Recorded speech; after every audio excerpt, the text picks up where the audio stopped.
Hey there, happy Thursday. We are almost done with this week. It is going so fast.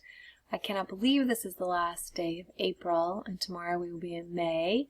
And tomorrow you guys will be a week from getting out of school, a week from finishing 6th grade, and becoming 7th graders. It's so exciting.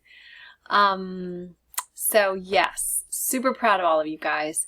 This has been a tough way to finish your 6th grade year, and all of you have had the opportunity to just build some deeper skills of responsibility and ownership and grit and determination and perseverance and endurance and self-control.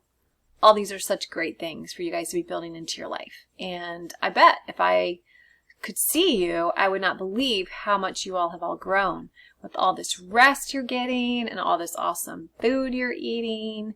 And yes, I bet there's a lot of growth going on, so it's very exciting. Today, we are going to take a look at a letter by Paul. It's his shortest letter. It's the book of, or letter, called Philemon. So it's to Paul's friend named Philemon, and I'm actually going to read it to you. We're going to read through the whole book, and here it goes.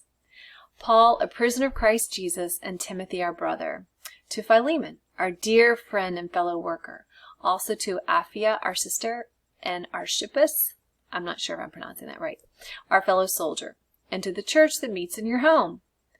You know, it's kind of like we're doing home church these days too, huh? It's kind of cool. Grace and peace to you from God our Father and the Lord Jesus Christ. I always thank my God as I remember you in my prayers because I hear about your love for all his holy people and your faith in the Lord Jesus. I pray that your partnership with us in the faith may be effective in deepening your understanding of every good thing we share for the sake of Christ. Your love has given me great joy and encouragement because you, brother, have refreshed the hearts of the Lord's people. It's not a great thing for someone to say about you, that you refreshed people's hearts.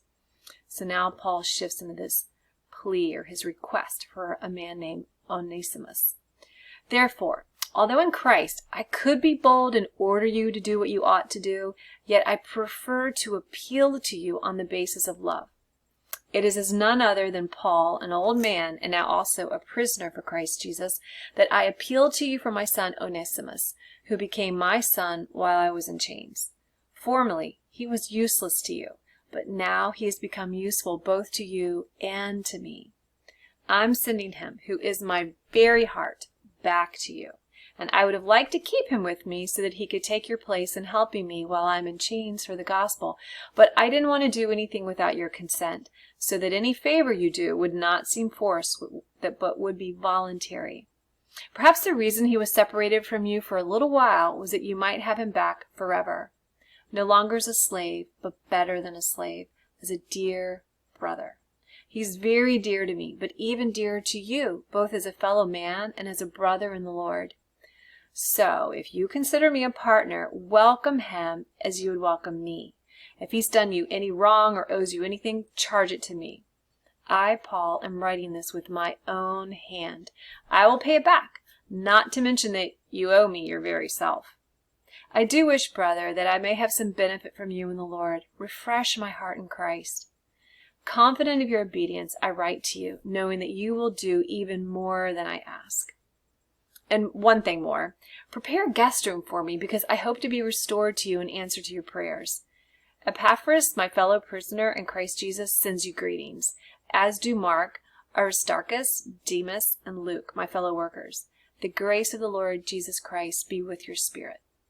So there, we read the whole book of the Bible together just now, the book of Philemon.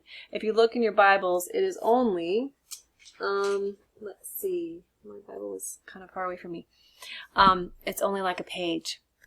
And I'm going to have you now listen to a Bible project. It's about 5 minutes, and they go through, we've watched some of these through the year. Some of them, this one is shorter. Some of them, are kind of long, but this is a shorter one. It's maybe 5 or 6 minutes. But it does a really good job of describing what's happening in this letter. What is this mysterious thing Paul's talking about that's gone on between Philemon and Onesimus? And so you're going to hear all about that in just a minute. So what I want you to do is now listen to that video, and then I have a page for you to do in your Bible workbook. So I hope you have a great day, and I will see you tomorrow.